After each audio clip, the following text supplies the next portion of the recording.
మోసం చేసింది. సాతాను నన్ను మోసం చేసింది. నేను తినకూడని పండు నాకు ఇచ్చింది. నేను ఆ పండు తిని నేను పాపం చేశాను. ఈ లోకానికి పాపం తెచ్చాను. నా పేరు అవ్వ.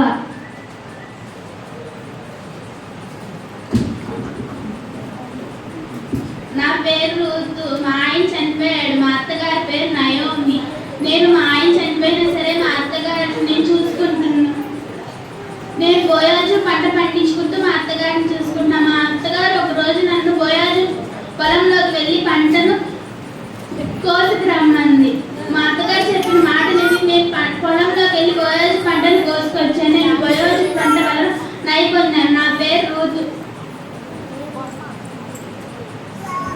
నా పేరు ఎస్తేర్ రాణి.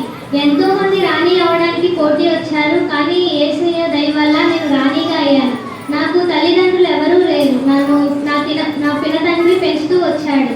నేను రాజు దగ్గరికి వెళ్ళినప్పుడు రాజు దయ పొంది తన మీద నా కిరీటం తీసి నా మీద పెట్టి నన్ను రాణిగా చేశాడు. నా ప్రజలకు ఆపద వచ్చినప్పుడు నేను దేవుని యొద్ద కన్నీటి ప్రార్థన చేసినప్పుడు వాళ్ళు యేసయ్య వాళ్ళని ఆదరించాడు. నా పేరు ఎస్తేర్ రాణి.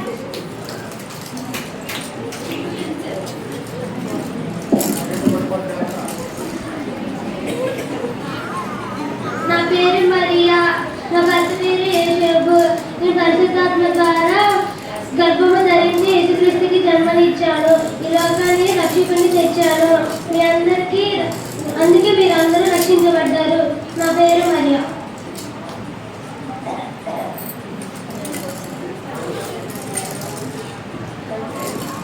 నా పేరు సారేపతి పెద్దవరాలు.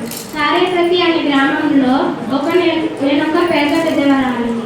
అప్పటి కాలం చాలా పేద కాలం, అంటే కరువు కాలం. అప్పుడు తినడానికి ఆహారము లేదు, తాగడానికి నీళ్లు లేవు.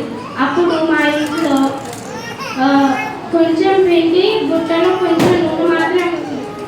ఆ పిండిని 2 రొట్టెలు చేసుకుని తిని చనిపోతామని నేను నా కుమారుడు అనుకున్నాము.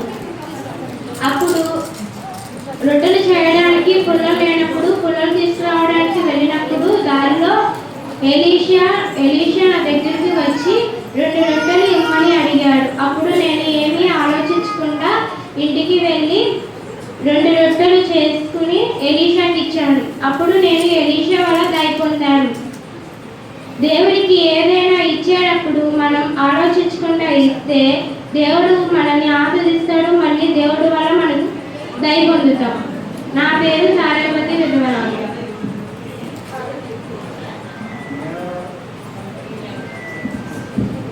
నా పేరు అన్న. నా భర్త పేరు ఎల్కానా. నాకు చాలా సంవత్సరాల నుండి పిల్లలు లేరు. నేను దేవుడి దగ్గరికి వెళ్ళి కన్నీటి ప్రార్థన చేసినప్పుడు ఏలి నా దగ్గరికి వచ్చి మసూరాలా అన్నాడు. అయినా సరే నేను బాధపడకుండా ప్రార్థన చేసినప్పుడు దేవుడు నన్ను ఆదరించి నాకు ఒక కుమారుడిని ఇచ్చాడు. నా కుమారుడి పేరు సమయేలు. అందరికీ థ్యాంక్ యూ.